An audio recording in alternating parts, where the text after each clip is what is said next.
Good morning. As many of you are aware, we had an ugly incident taint our basketball game against Tustin High School last week. Additionally, we had other instances of poor sportsmanship in our students section.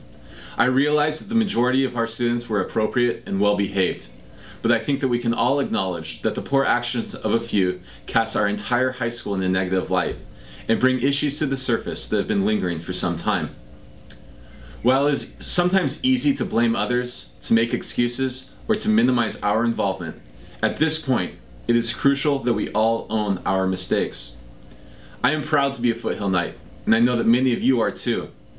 But what does it mean to be a Foothill Knight? Who are we as a school?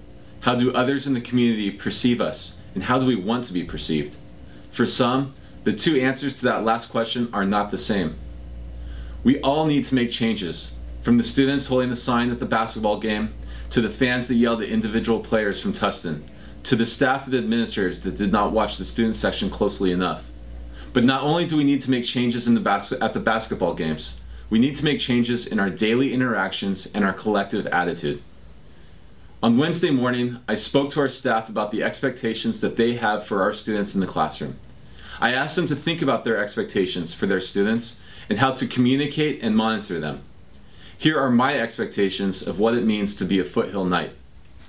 I expect that our students are respectful and kind to each other, regardless of the many differences that make us unique.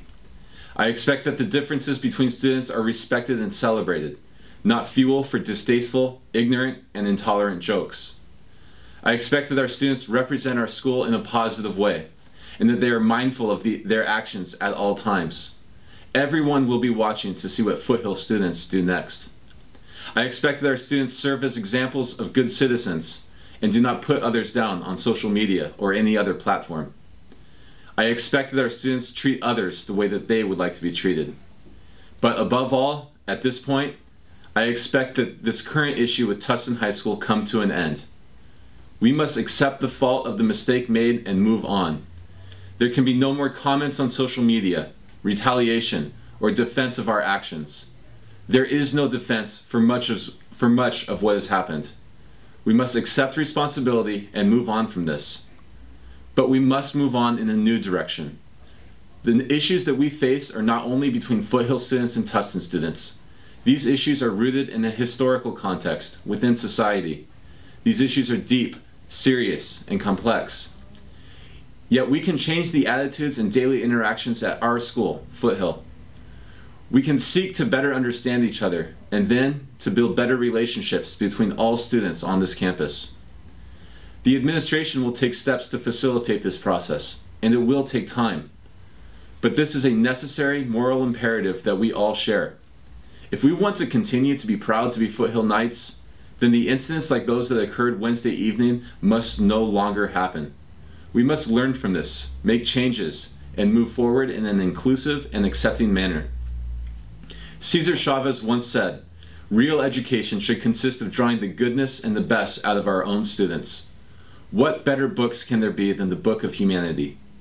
I challenge each and every one of you to learn the lessons of compassion, empathy, and goodness, for these lessons will carry you further and prove more valuable than any other lesson that you will learn in school.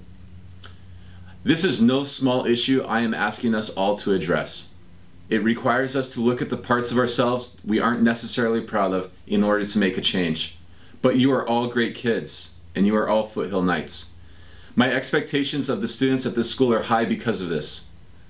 We have a real opportunity to make a difference, but it will only happen if we all take a pledge to end the nonsense, to work together, and to make Foothill the best place that all 2,500 students are proud to call home. At this point, your teachers are going to lead you in a discussion. I appreciate your attention, and I hope that I can count on your support to make Foothill the best possible school we can be for all students. Thank you.